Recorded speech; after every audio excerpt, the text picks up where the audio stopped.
We're back with more wrestling news, and it's a new week, which means, well, more.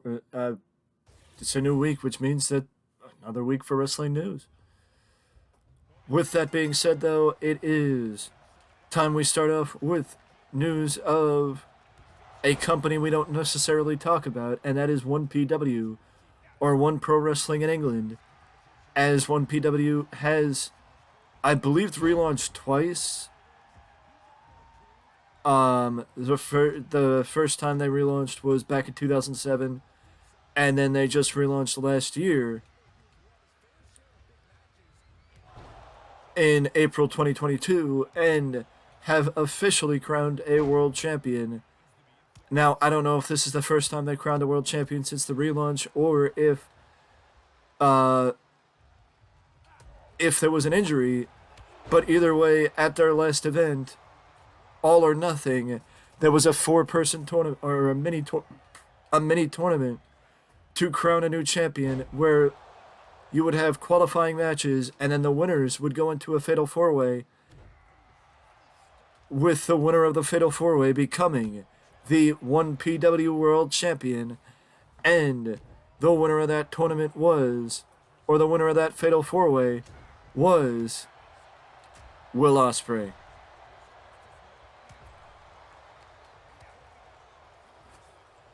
Will Osprey had just returned from an injury.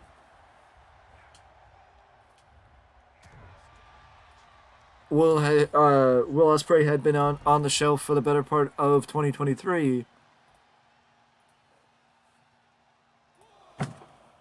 and basically, at last word, Osprey had spoken about the possibility of retirement. So it is good to see Will back in, at full strength, but also it is.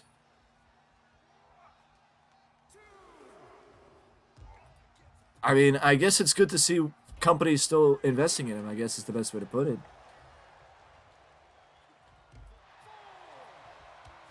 You know what I mean? I guess that's the best way to put it, in my opinion.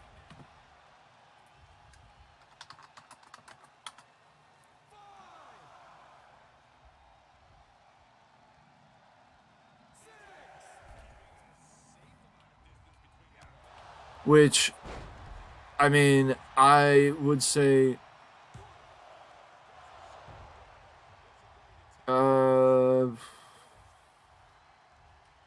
I'm gonna wager.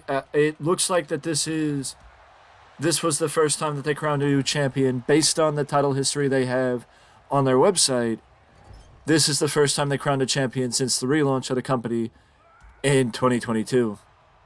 So props to Will Ospreay for becoming the champion, and props to 1PW for showing how much they believe in Mr. Ospreay.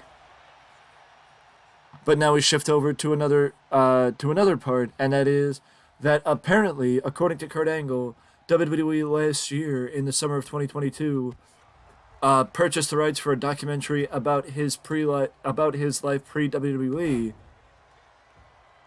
and basically now, much like we saw, I believe it was either earlier this year or late last year, with the the Ric Flair documentary released on Peacock, it seems like we will be getting a documentary released on Kurt Angle as well.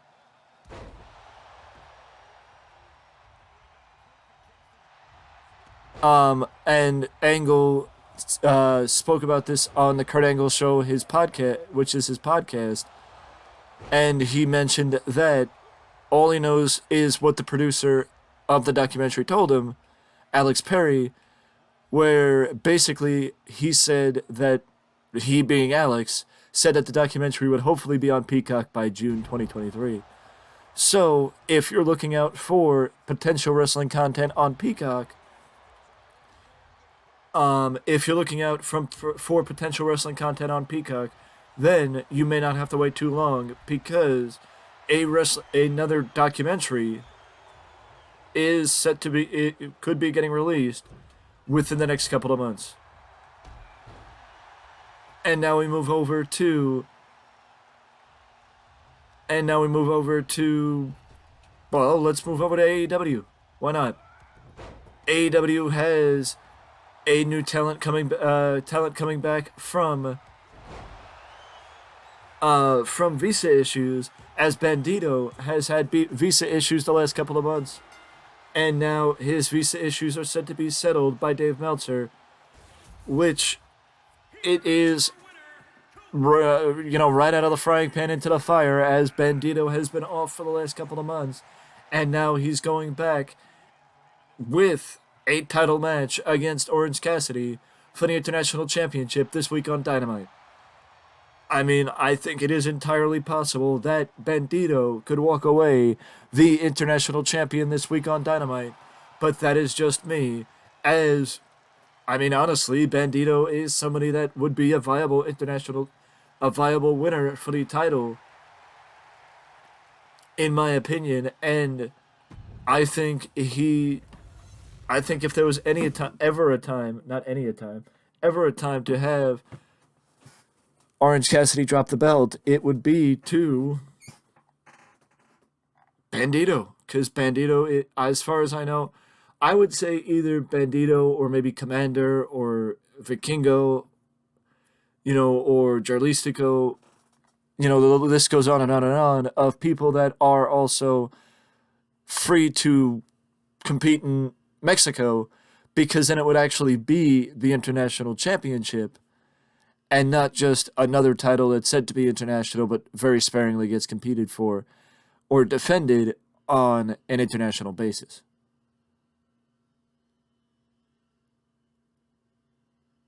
And that is something worth noting, because the question is it,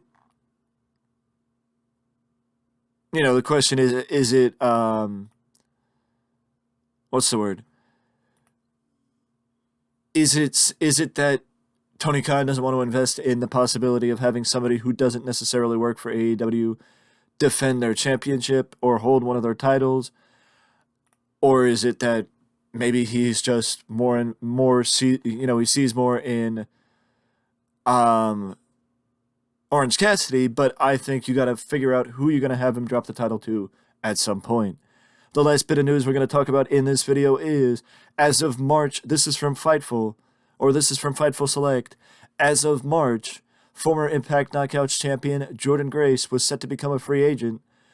We'd originally reported this date when she signed her last contract, but as we've seen with several wrestling contracts, that's hardly set in stone when extensions, raises, and injury time can be added to deals. We haven't learned if Grace re-signed with Impact Wrestling, or if she is, in fact, a free agent.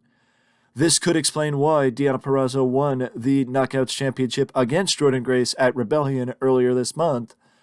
But when I know more, I will pass it along to y'all, as this could leave a pretty big hole in Impact's Knockouts division if Jordynne Grace is in fact done with the company, as Jordynne Grace has been one of the top stars of Impact's Knockouts division for a very long time, and with Mickie James on the shelf, that leaves a big opening in the division for somebody to maybe pop up and jump to the top of the division that maybe wasn't in the top of the division before. But either way, that is it for the news in this video, and I will see you in the next one.